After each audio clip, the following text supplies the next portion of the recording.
part of my mission and message is I want the pelvic floor to be part of the conversation much earlier in life. When we are teaching kids about the menstrual cycle, about sexual health, we should be planting the seed about the importance of this group of muscles called the pelvic floor, the differences between male and female anatomy, why those with female anatomy are more prone to pelvic floor dysfunction throughout their life, and then what we can actually do about it preventively and even restoratively if we happen to have issues down the road. Pelvic floor dysfunction is a major risk for our longevity. When it's working well, we can keep doing all the things. When it's not working well, when we stop, then all of a sudden we are able to do less and less. Okay, Kim. So if you could wave a magic wand and in this moment tell all women about perimenopause and menopause, what is the biggest thing they are missing in this transition? Because it's getting, let's face it, it's getting so much press. Thank God we're finally talking about this whole experience and the 30 to 40 years we spend in menopause. But there's a big gap in our understanding. And I know that your focus is that gap.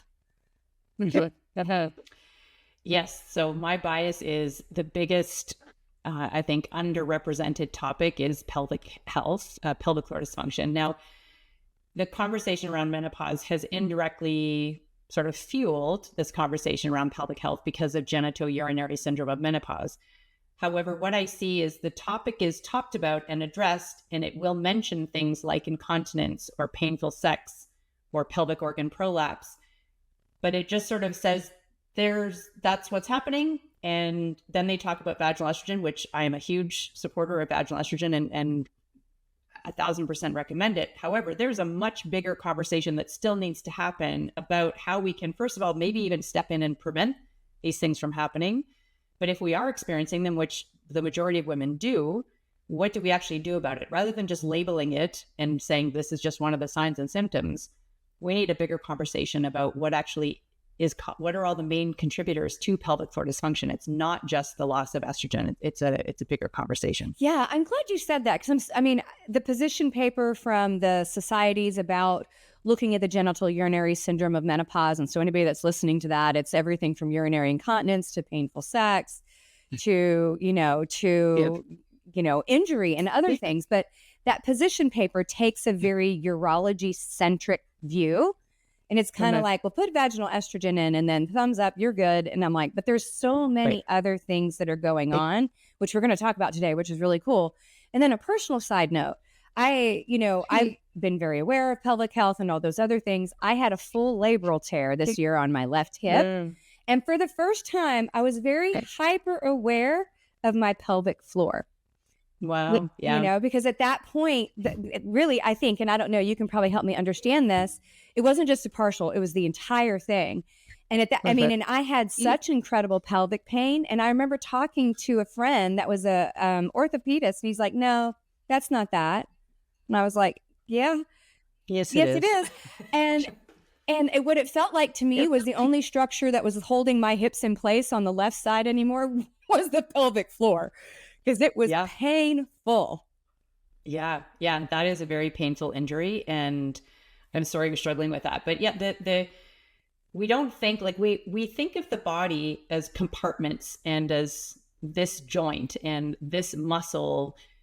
We don't think of it as a system. And in the pelvis, I have my pelvis model right here. I always have my props close by, but here's our hip socket right here.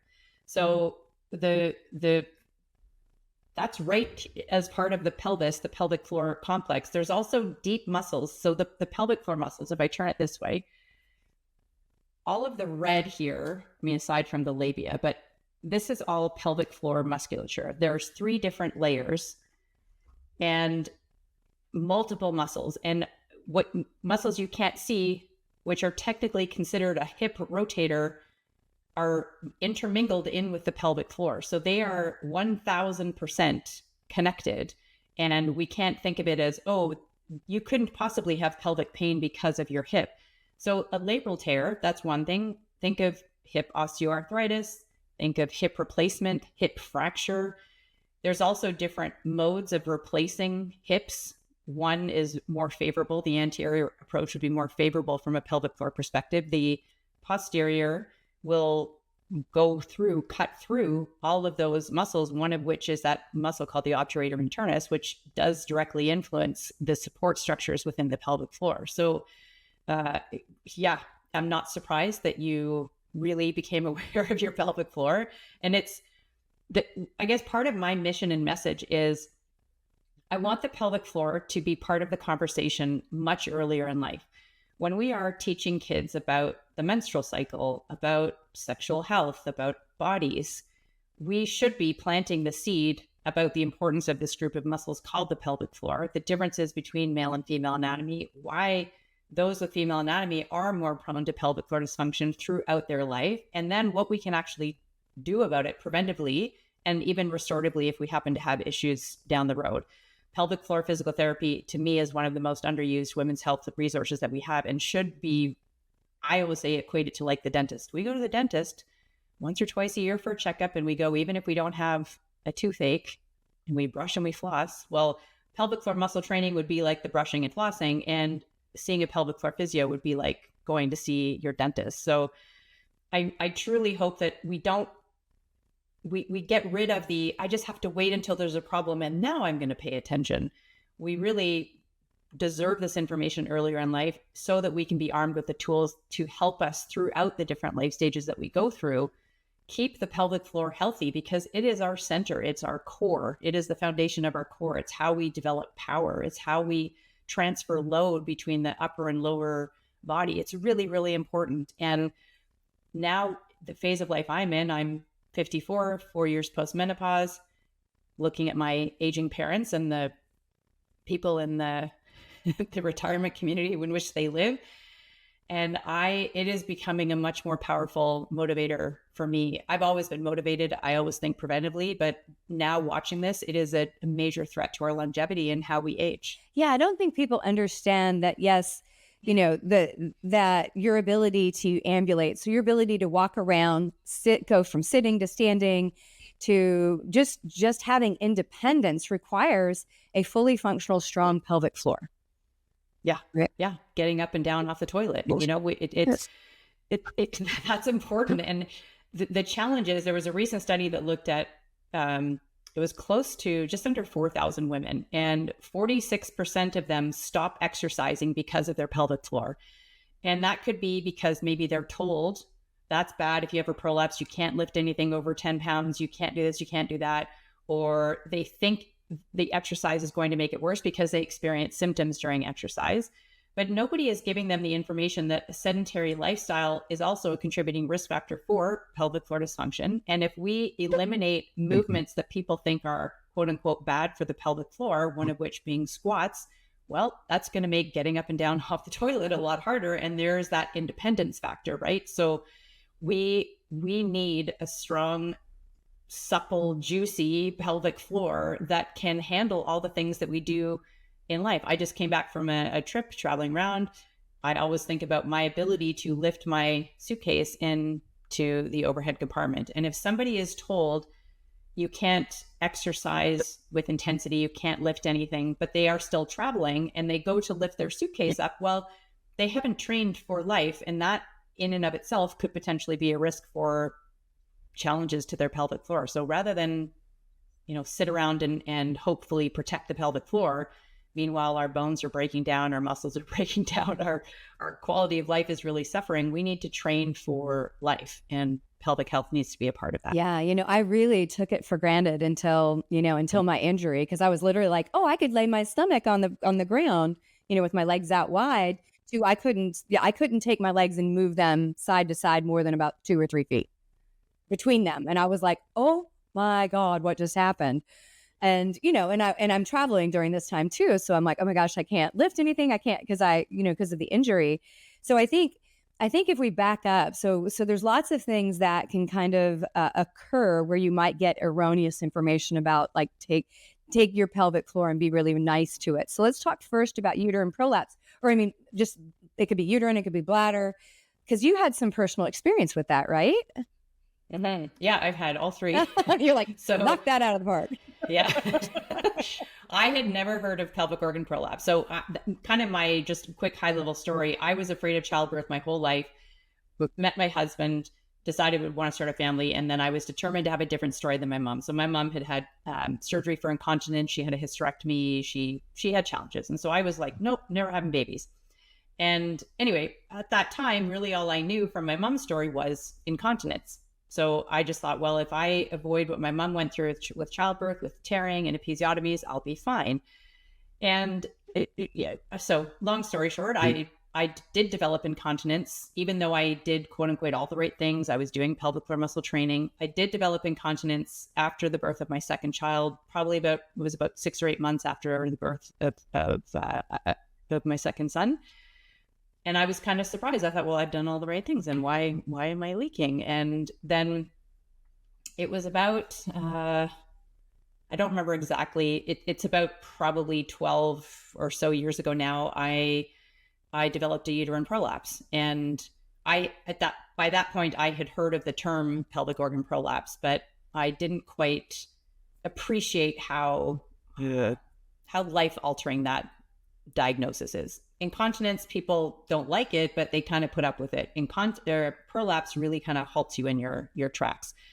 So prolapse is where the bladder, the uterus, and or the rectum start to shift out of their proper anatomical position, and they can, bulge into the front or back wall of the vagina, or the uterus can descend from the top down. And unbeknownst to me, so I developed a uterine prolapse. Part of that was my perimenopause journey, where I all of a sudden started to develop constipation, which constipation is a major contributing factor to urgency, urinary urgency, urinary frequency, pelvic organ prolapse. So without changing anything, my body was changing. I didn't know what the heck was going on. I didn't know the term perimenopause at the time. All of a sudden struggled with constipation. That played a role. So that was my uterus. I was able to reverse that. And then I also found out I had an early stage, what's called a rectocele, where the rectum starts to bulge into the back wall of the vagina. Also, constipation is a major contributor for that. Rectoceles are harder to overcome. So I lived with that for 9 years. I eventually had surgery for that.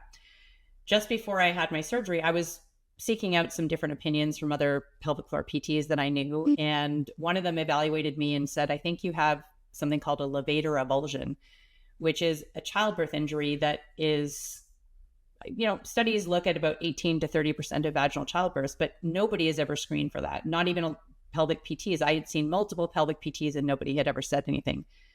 So I took that information as also another contributing factor. It greatly increases your risk of incontinence and prolapse. I went ahead, I did have the rectocele repair. At the time, I also had an early bladder prolapse, which I still do have. And I'm able to manage that one really quite well. So yeah, I've had all three, and I have a new appreciation for it, I guess. But it's more common than incontinence. If you look at statistics, 50% of women who have given birth have some degree of pelvic organ prolapse. That doesn't mean that you can't have a prolapse if you've never been pregnant or never given birth before, but it does absolutely increase your risk if you have had a vaginal childbirth. That statistic is definitely not out there in the ethos for everybody to hear. That's basically 1 out of 2 women are going to experience some version of this. So you went through your own approach. Can you walk through a little bit outside of the surgical intervention for the rectocele? What are some of the other things that you did? Because I'm assuming this is part of kind of your programs and things to help women sort of reverse these concerns or support the pelvic floor. Yeah, absolutely. So when I first was experiencing incontinence, I had just started my business, started working in women's health. I had an e-commerce store with pelvic health products. I was really focused mainly in pre-postnatal, and I was applying fitness principles to this group of muscles called the pelvic floor. But I really needed a deeper understanding. So I took a course that was designed for pelvic floor PTs. I thankfully knew a lot of them, and they allowed me to take that course. And when I applied the principles I learned there, which was a lot to do with our alignment, how our rib cage and our pelvis interact, how our diaphragm and our pelvic floor interact, I overcame incontinence within a few weeks. So it was very, very quick. And then, several years went by until I developed prolapse. And at the time, the conversation was what I said, what many people hear is that you can't lift anything if you have prolapse. You can't do crunches if you have prolapse. You can't do twist throat. a lot is off the table. And so when it came down to me experiencing it, I said, well, if I think about fitness, if I think about how we get stronger, eliminating movement is not how we get stronger. So I was really determined to try to do things differently. I also was introduced to a technique. I randomly found this technique. Sometimes we do Google searches and we don't quite know how we got down to the end of the rabbit hole. But anyway, I found this technique from Spain called hypopresses. And I started to watch. I didn't know Spanish, so I was trying to learn just by watching. But anyway, long story short, about, a few years later, this technique came to Canada. And once I learned that technique, that is within a few months what helped me reverse my uterine prolapse. It didn't help with the rectocele. I shouldn't say it didn't help. I think it helped my overall pelvic health, and it helped despite me having the rectocele. And the surgical piece, a lot of people are offered surgery very early. They believe that that's the only option for them. Surgery can absolutely play a role and can be a great option. However, there's a lot of things we need to look at first. And that's the kind of program I have is very holistic or whole body approach, where we need to look at your posture. We need to look at your digestion, your elimination. Are you pooping well? What's your bladder health like? We do a bladder diary. So it's not just exercise, it's also the other little things. Have we trained our bladder to signal us more often? What phase of life are we in? Do we still have fluctuations with our menstrual cycle, or are we now in the post-menopause phase? And then after we've addressed sort of the lifestyle component, now we can start layering in some exercise, hypopressives being one. And then this conversation of Kegels comes into play. And many people will have heard about a Kegel or a Kegel. But we have loads of evidence to show that Kegels work when they're done correctly, consistently, but we also have evidence to show that the majority of people do them incorrectly because they've never been taught. It's not their fault. And I feel also a limiting factor to Kegels is that they're often, we're told that we should do 3 sets of 10-second holds 3 times a day, and people do those at a red light, or they do them when they're brushing their teeth. They do them statically. And we were just talking about, if I want to lift my suitcase into the overhead bin, if I want to exercise, if I want to lift, if I want to carry groceries, I need my pelvic floor to be able to handle, first of all, being upright against gravity, but also handling dynamic movement. So I sort of expanded upon the work of Dr. Arnold Kegel, who developed the Kegel exercise, and brought fitness principles, dynamic movement, progressive overload to the pelvic floor, so that we are building a more robust foundation that has the capacity to contract when we need to hold when we need to release when we need to. The pelvic floor is responsible for organ support, continence, core control, the sexual response. It works, the diaphragm and pelvic floor work like a sump pump. These are really important jobs that nobody's ever told us about. So we need to train it in multiple different ways rather than just 3 sets of 10 squeeze and releases, right? And so my method, or I like funny terms. Yeah. I guess I'm called the Vagina coach, but I also like to have some fun because it can be a heavy topic. So I created something called the Buff Muff Method, which is really a whole body approach using fitness to the pelvic floor so that I'm going to quote JJ Virgin, one of our mentors, we can age powerfully. Yeah. We need the pelvic floor to help us do that. And even if you do need surgery, we need to train for that surgery, get the pelvic floor in the best shape possible. And surgery doesn't eliminate your need for pelvic floor exercise. If anything, I say it increases the risk, because we then have a change to the landscape. We now have scar tissue that we have to factor in, playing a role of interfering with muscle function. So we need to train for surgery. We need to recover from surgery, and hopefully avoid surgery altogether. And that's, again, part of the mission is, if we, instead of waiting until we have this problem to overcome, let's intervene early and bring the pelvic floor into our yoga class, into our Pilates class, into our resistance training, so that we are addressing all the things that we struggle with as we age, the loss of muscle mass, our bone density, our mobility, the pelvic floor to be functioning so we can do all those things. Absolutely. And I love your name, Buff Muff. Thank you. It is. It's menopause and perimenopause is kind of a taboo subject, but you start bringing up pelvic floor and vaginal health and urinary incontinence, and people start looking around like, oh, somebody might hear us talking about it. I'm like, of course they should. Yeah. They should hear us talking about it. So we talked a lot about these things happen, a lot around childbirth, although you can have it. Let's talk a little more deeply about what happens during perimenopause and menopause, because I do think women are like, oh, I didn't get that during pregnancy if I was pregnant, or you're like me, maybe you didn't have kids. So you think you get a pass on it, and that's not necessarily true. Yeah, absolutely. So the things that interfere with pelvic floor function are many. So I've talked about posture, I've talked about constipation. Dehydration is another one where a lot of people who are struggling with pelvic floor issues, especially urinary, will stop drinking water because they think, well, if I don't drink water, then I won't leak or I won't have urges. Then we become dehydrated, increases constipation. It will also increase the bladder's signaling because the urine becomes much more concentrated, and the urine will want to get that out more frequently and more urgently. So that's another big one. The loss of estrogen, of course, is a big, not just estrogen, all of our, even testosterone, progesterone, all of our hormones, but especially estrogen, that plays a big role in our, the tissue integrity, our ability to build muscle, the genitalia, the actual physical appearance and sensation and kind of juicy suppleness of our genitalia. So we have genital symptoms, urinary symptoms, sexual symptoms that, again, yes, a major contributor is loss of estrogen, but it's also loss of muscle mass, age-related muscle loss called sarcopenia. It's also changes to our bony scaffolding. I showed you the bony pelvis, and especially hip fractures and hip challenges. So all of those things are happening. Plus, we are usually not sleeping well.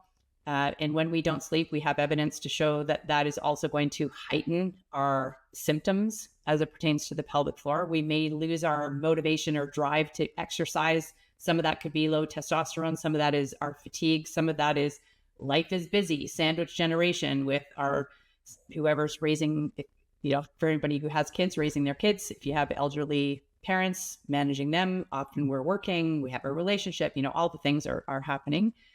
So it's a busy time. And also, as much as the conversation around menopause is favored because we need that information, it's also often presented in a way that can be scary or it makes us feel anxious. So menopause in and of itself is now a stressor on top of all the other stressors that we have. So there's a lot of change that's happening. And if you are aware of why the changes are happening, we then are more empowered. We feel more in control. We know what to do. We can choose our care team to help us. But a lot of people, like myself included, I had no idea what was happening to me. In my early 40s, I had many of the symptoms on the now really long list of perimenopause, but yet didn't know this term perimenopause. And the allopathic system considered me normal. Everything's fine.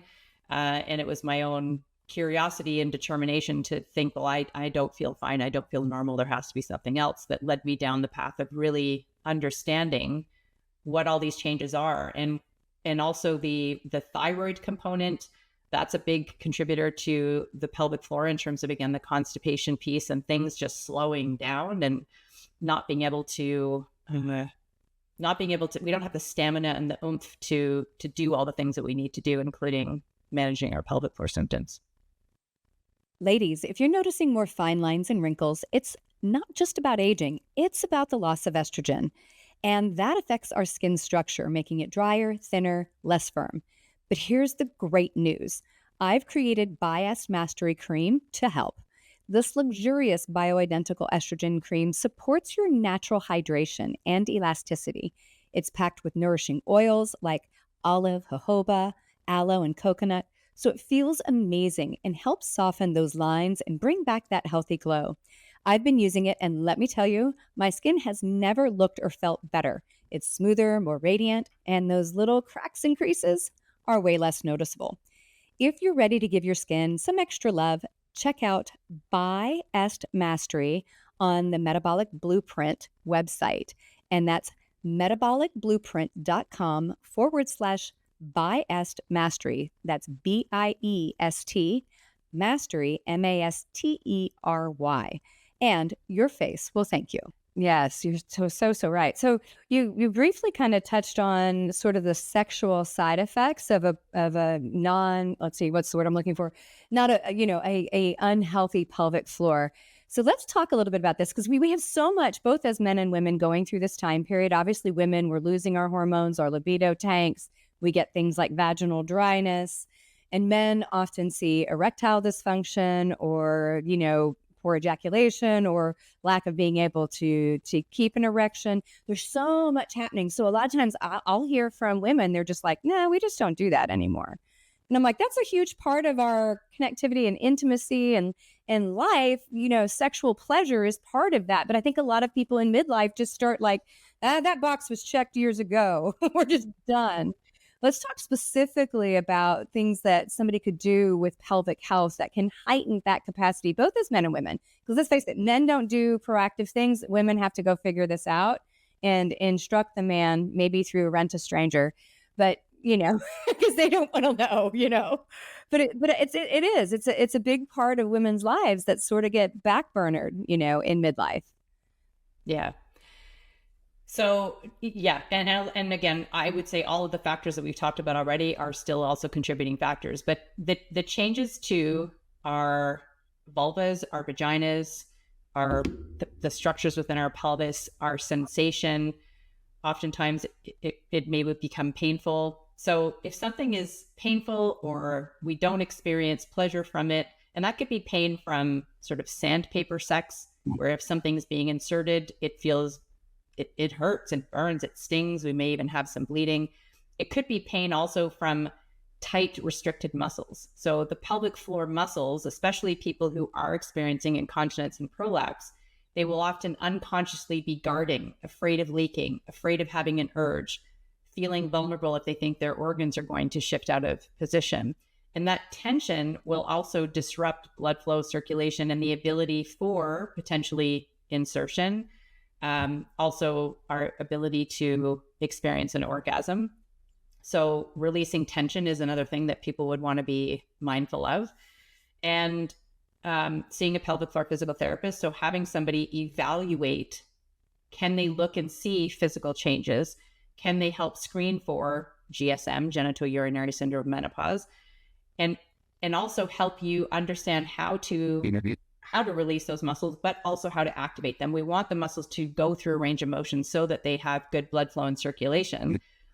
But also when we have strong muscles, but yet supple muscles, so muscles that have strength, have good tone, but also know how to release and relax, that allows for insertion, that allows for pleasure, that allows for the blood flow and circulation to happen as we like. So pelvic floor muscle training is part of that. Vaginal estrogen is part of that. Potentially testosterone, vaginal DHEA, all of which can play a role in helping support the tissues externally and internally.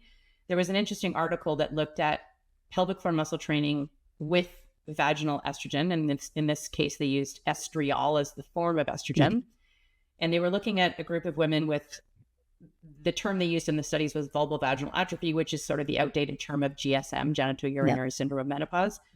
And one group was just Kegel exercises alone, and the other was Kegels with vaginal estrogen. And that group, Kegels and vaginal estrogen, it was estriol, fared better, had quicker, more significant improvement, especially in the moderate and severe. So they had grouped it into mild, moderate, severe vulval vaginal atrophy, and the moderate and severe had even more significant changes. So the role of vaginal estrogen is important, but it's also like what helps it get delivered to where it needs to go is that blood flow circulation, is the muscles contracting and relaxing. So we can't underestimate the power of Kegels when done correctly, but also a whole body approach to Kegels.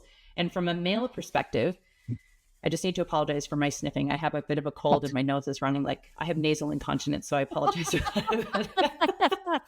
that. From a male perspective, I get the question often from the women in my community. My husband has prostatitis. My husband is going through prostate cancer treatment. Will these exercises work for him? So men have a pelvic floor as well. They are not as influenced from a hormonal perspective as we are. They are influenced with posture changes, with musculoskeletal changes, with constipation. But prostate issues are one of the major contributors for men if they haven't experienced things along the way. And all the same principles of posture and activating and relaxing, like releasing tension, but taking the muscles through the range of motion will also work for men. So the same principles of the Buff Muff method apply. We just change the activation cues. A really good one for men is to imagine pulling the turtle into the shell or making their penis dance. Women, a lot of it is pick up a blueberry with your vagina and your anus, or imagine sipping the smoothie through a straw with your vagina. Those are sort of the activation cues that can be helpful. But so from a sexual health perspective, we want healthy, robust tissue. We want muscles that can contract and relax. We want to remove the apprehension some people feel of, will I leak? Can my partner see or feel my prolapse? Because that's going to take us out of the moment and also cause that sort of constriction. So when we have those in check, then we can now be more present and we can experience pleasure. We will find it more enjoyable. A big, I think, challenge to libido is pain and discomfort. And when we address that, all of a sudden the libido can come back. It's not just, oh, take testosterone and your libido is magically going to come back. We need to address the actual structures and function as well. If it's still painful, or if you have memories of that, if you're in your head in that moment, you are not going to be in the moment and you're not going to feel what you should feel. And I think many of us, if it's not that, we're thinking about what our body looks. There's so many things that we're occupying brain space about other than just being present and being in the physical moment. Because a whole nother thing. But I think a lot of women do get pain or other things. I've had a woman tell me, she was like, I have urinary incontinence bad enough that I'm afraid that something's going to come out while I'm having sex, right? And that freaks her out. And she's like, okay, I just don't want to do anything. Yeah. It's sad. It is. And there are some people who are happy without sex, and that's fine. It's not saying that there's no shame in if you don't want it, but if it's something that you are missing and you do want, and the reason holding you back is pelvic health changes, that is within your power and control to change. And as I mentioned, vaginal estrogen, vaginal DHEA, vaginal moisturizer is very helpful. Lubricant for sexual activity, and that can be with or without a partner. But also the actual pelvic floor muscle training, and especially when you use it with a whole body approach, it really changes the game. It's not just about squeezing. There's a squeeze, there's a lift, there's a let go, and we need to train the pelvic floor dynamically. Sex is a dynamic activity as well, right? So we need to train it in all the ways. Absolutely. So I want to talk a little bit about your Buff Muff method, right? So because that is, because I think the other thing is that I know, having a clinic for 20 years, and we have, in North Texas, we have 2 pelvic floor therapist groups that we send people to. And I think the first thing, you always have to reach across the desk and hold the hand and go, it is not going to be scary confronting, right? Because that is triggering. But your method is something a woman can do at home in the privacy of her own house. And I think that's really, really valuable, because a lot of women are like, nope, I don't want anybody. I don't want anybody down there. It's bad enough that I have to go to a gynecological visit. Right. Yeah. I'm a huge supporter of pelvic floor PT. I do recommend people go at least once a year, but I recognize that some people it's just off the table. Some people, they may not have access geographically. Some people may not have access financially.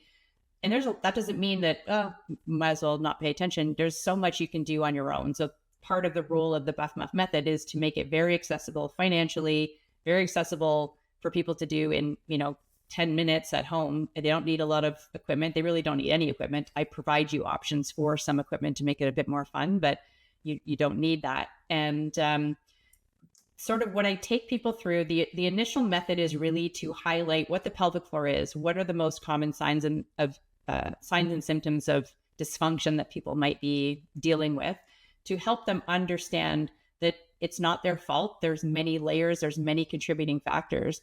And once they're aware of those contributing factors, that's part of how they overcome the challenge, is by, oh, I recognize that I sit with a posterior tilt all day long at my desk when I'm working, and that position's not favorable. So we can make changes to how we're holding our skeleton, what we're doing from a posture perspective. Oh, I didn't realize that by not drinking water, that's contributing to my constipation and my urinary urgency. Okay, well, now, as scary as it is, I'm going to start drinking a little bit more water. Oh, and Kim's also got a bladder diary. So I'm going to track all the other things that I eat and drink to see what are some of the other triggers, like alcohol, caffeine, artificial sweeteners, spicy food, carbonated beverages, acidic foods, chocolate. Doesn't mean that they're going to be a bladder irritant for everyone, but when you start to identify when you feel symptomatic and you say, well, every time I have my green tea in the morning, I have to go to the bathroom much more often, and I feel urges. Sometimes I even leak a little. Caffeine is a major contributor to challenges. And when people remove that, it can be life-changing. Having them recognize waking up at night to pee. So many people will, sometimes they might be leaking during the day, or some people say, I'm fine during the day. I go to the bathroom normally. I don't leak, nothing happens, but I'm up 2, 3, 4 times a night. And that's not normal. And a lot of that is behavior, or it's trained. A lot of women, especially during the menopause transition, we have body temperature fluctuations. We may have disruption from a hormone perspective. Progesterone may be low. We might not be sleeping as well. So we wake up. And when we wake up, we have a sympathetic nervous response. That's part of what woke us up. But part of it is we get that after, because we're like, I woke up again.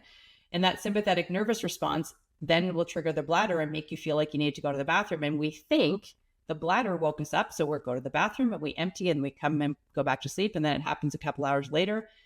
And we get in this habit where very rarely, I should say rarely, but usually it's blood sugar or sleep apnea related if it's your bladder truly waking you up, or you had a huge volume of liquid right before you went to bed. But not very often is it the bladder that actually woke you up. We just go to the bathroom because we think it is. And if that we continue to do that, it trains the bladder to signal us more often. So it's behaviors. And again, when people have the awareness of, oh my gosh, I didn't even know that peeing just in case during the day or peeing every 2 hours at night is not normal. When they know it's not normal and they I teach them how to intervene and change that, it's life-changing for them. Then we get to the exercises. So I take people through, I call it like release work. So things that contribute to us being in non-optimal posture, that posterior tilt, kind of that sunken, collapsed, tight rib cage. Things that contributed to that is sometimes how we are sitting or standing, but it's also maybe the footwear that we have or the exercise that we favor.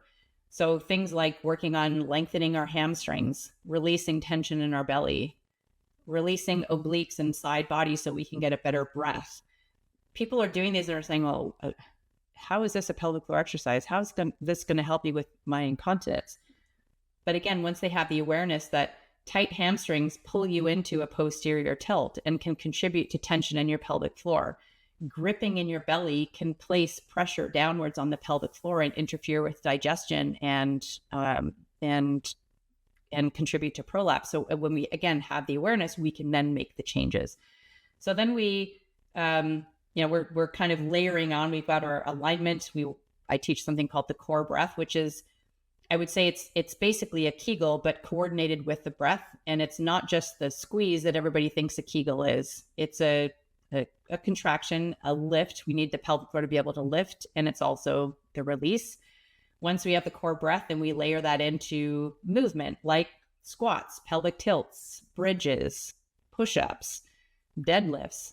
And then we start to progressively load just like we would any other muscle group. If we want it to get stronger, we can do more sets, we can do more repetitions, we can increase resistance, we could increase power or speed. So we use the fitness training variables to apply to the pelvic floor, but we don't, like a big message in the menopause space is women need to lift heavy weight, which I don't disagree with, but if we don't have the pelvic floor in check first, that could potentially be detrimental if the person isn't hasn't built up their capacity to train appropriately and for the pelvic floor to manage the load of that, that could be a challenge. So again, we want to come back and get our foundation in place first, and then we can start to add the other layers. Yeah, I'm glad you said that because, you know, we, with my telemedicine company and even my clinic, we work a lot with women who have recently been diagnosed with osteoporosis and osteopenia. And many of these women, you know, if they exercise, they were treadmill babes, you know, treadmill and aerobic babes, or they never really worked out at all. And so now for the first time in their life, they're in their 60s and they're deadlifting, right? And, you know, at this point, we probably have had some atrophy of the pelvic floor muscles and all these other things. And they're probably more prone to potential injury because they don't know how to stabilize and strengthen that pelvic floor for the lift itself. Right. Exactly. Yeah. So when we can establish that, then again, all the doors now are open rather than being closed. And osteoporosis is a big one. Again, we tell people there, you know, some, I guess, care providers or people hear it in the media, or they might see it on social media. You can't lift anything over X pounds. You can't do this. You can't do that. So now they sit there. But what about the bones? If we aren't loading our bones, we're trading potential pelvic floor dysfunction for, I would say, almost inevitable osteoporosis, which is much harder to overcome. And like it's more restrictive. Not saying that we can't. We do know now we can reverse osteoporosis, but it is a challenge, and it does require load and impact and resistance. And if we don't have that foundation in place, then, you know, that's going to be a bigger challenge. So we need to get this. And that's why I'm so passionate about sharing this from a longevity perspective. Pelvic floor dysfunction is a major risk for our longevity. When it's working well, we can keep doing all the things. When it's not working well, when we stop, then all of a sudden we are able to do less and less. Yeah, no, you're absolutely right. You know, I go visit my mom in a assisted living center, and, you know, she's been in out of skilled nursing and all of that. You go in there and it's full of little old ladies. You have a token male, right? But for the most part, it's women, and many of them are overall fine, but they have lost their independence and mobility because they are fragile and sarcopenic, right? So that means they can't get up, they can't move around, they can't ambulate, they can't walk on their own, they need a walker or a wheelchair. Yeah. And, you know, that's a terrible lifespan because it's a poor health span. You know, exactly. And so like I look at my exercise and other things now. Yes, I like to do things like cycle and other stuff, but there's a big part of what I do now is nursing home avoidance program. 1,000%. Long-term nursing, I do not want to experience that, you know? Yes, I'm on that same plan. Yeah. You know, I even started doing like agility work. I was like, you know, we lose fast twitch muscle, and I'm an explosive strength person, but I'm like, I won't keep that if I don't use that. So even part of what I do, not so much right now because of my injury, but it is like agility footwork, right? So I can trip and not fall and break something. You know what I mean? So it's like, it's just a different mindset. And so the pelvic floor is a big part of that. And I think people have. And we have type 1 and type 2 muscle fibers in the pelvic floor. So also part of the reason why we experience incontinence more so is because we lose more of those type 2. Oh, yeah. So we have to train. And that's part of Buff Muff as well, is it's not where we start, but we get to the point where we do more explosive movement, incorporating the pelvic floor so that we're training for that exact thing. Oh, wow. I didn't even know that. That's really cool. That's really cool. Now, Kim, you've got a gift for my listeners, and it's a book, I believe, right? An ebook? Yes. Yeah. It's a book called The Inside Story. And this I wrote in collaboration with a bunch of other people. I wrote sort of highlighting the main stages of life that we go through and how the pelvic floor is influenced by those stages, what the pelvic floor is, the common types of dysfunction that we've highlighted here as well. And then the last part of the book is tips from pelvic health professionals around the world. And this is not just pelvic PTs. It could be OTs. It could be personal trainers, doctors, nutritionists. I want to highlight that pelvic health is so much more than just 3 sets of 10-second hold Kegels every day.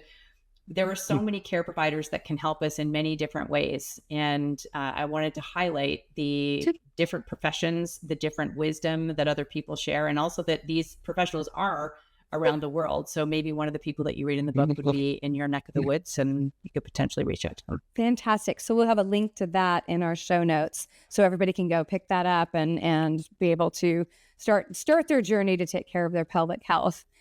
Well, Kim, thank you. Thank you so much for being on Menopause Mastery. This has been fabulous. You're welcome. Thanks so much for having me. Yes. So everybody, if you are watching Menopause Mastery on YouTube, don't forget to subscribe and share your comments, questions, and we love to get those. And many of them become podcast questions, and or we can comment back and provide some answers. And if you happen to be listening to this, please give us a 5-star review. That helps other women find Menopause Mastery, because together we rise.